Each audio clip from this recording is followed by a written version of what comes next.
document this in case it helps anyone out there with the same issue. I got a coolant leak on a 2012 F-150 with the 3.5 EcoBoost. It was coming from the coolant lines going to the turbo. The top one was actually dry. It was the line on the back side above the starter. I noticed it started to drip on the starter and it was wet on the oil pipes right there. But you can actually see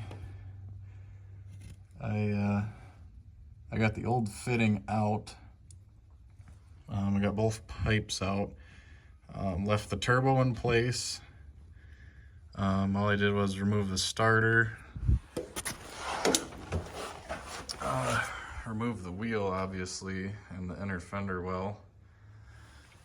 And took off the plastic cover over the motor and took off the intake and charge pipe off of the turbo on this side and was able to get at it. So yeah, it is possible to get them out. We're gonna see how hard it is to get it back in. You can see I got all the fittings out. That's the one on the block. And I guess since this is a 2012, there's no vacuum pump on the back of the head, so it was a lot easier. The fitting goes way up. Oh boy, you can't even see it from here hardly. I'll have to see if I can get a better picture of it later. But yeah, anyways, oh, there you can kind of see it. Lights on it if it'll focus, but the other fitting goes way back up in there for this top line. I did also remove the AC compressor. I just moved it forward out of the way so you can get to that inside line that goes to the block. It's just 3 10mm bolts. I just cut the stretch belt off. But yeah, here's what parts I'm replacing it with. I got a new AC belt. It's a Daco stretch belt. There's the part number. Figured that was easier cutting it off than trying to work it around the pulleys. And then this is the Dorman kit, 926-186 for the passenger side. So we're gonna try this out. I've heard the driver's side lines don't quite fit correctly, but the passenger side ones seem to have good reviews, so we're gonna give it a shot. But yeah, we got them out anyways. I probably could have left this one. This is the one that goes to the behind the cylinder head and then in the top of the turbo. That one wasn't leaking, but figured I better do it while we got it apart. And since we're this far. But yeah, here's the fittings. Yeah, the Dorman kit comes with all new fittings, all new lines. So yeah, these are all 19mm 3/4, except for the one going into the engine block. That one's like a 21mm. That one was probably the hardest one to get at it because it was exceptionally tight. But yeah, so we'll probably pick it back up here once we start going back together and keep you guys updated. All right, we're back. So we successfully got the line in behind the turbo. Yeah, there's what it looks like, finished product. Let's see if I can get a better view here. So there it is installed in the block. And it's just that T45 Torx that holds it in.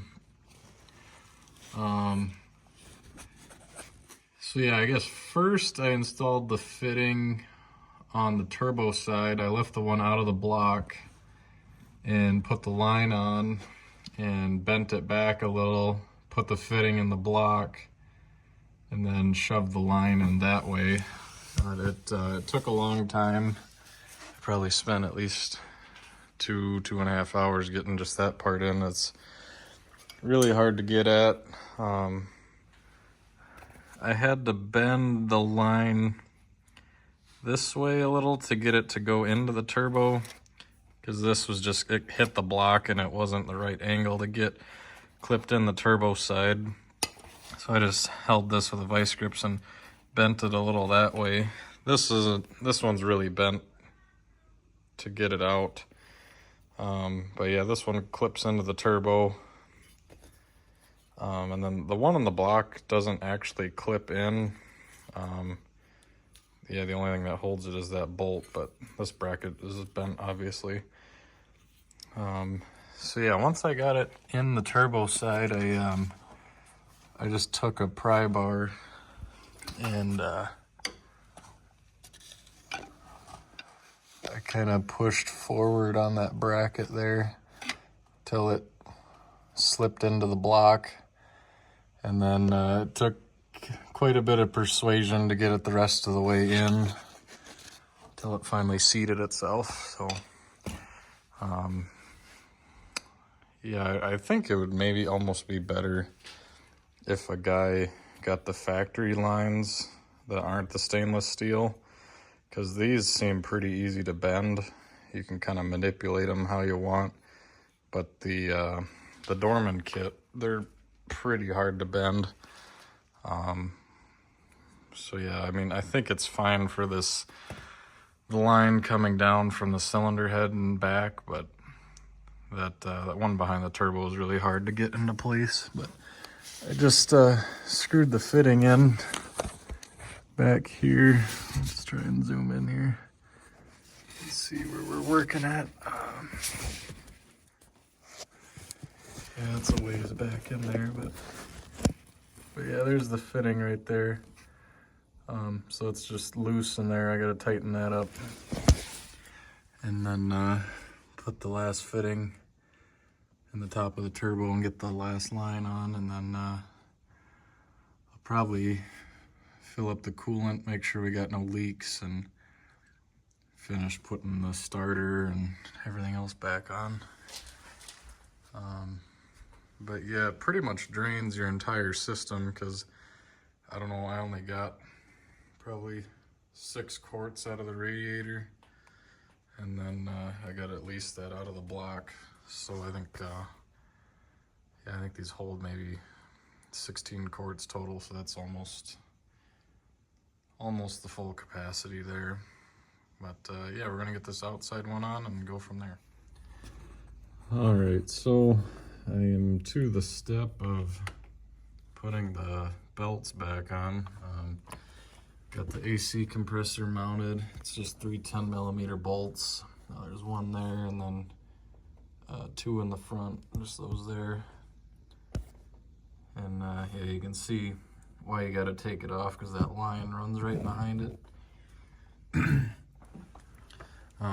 So yeah, this is a stretch belt. It does not have a tensioner. It just goes straight from the crankshaft to the compressor. To install it, there's a couple of videos out there, and it shows just turning the crank pulley by hand on the front bolt there, and zip tying the belt around the top side between, putting a zip tie in each one of these spokes.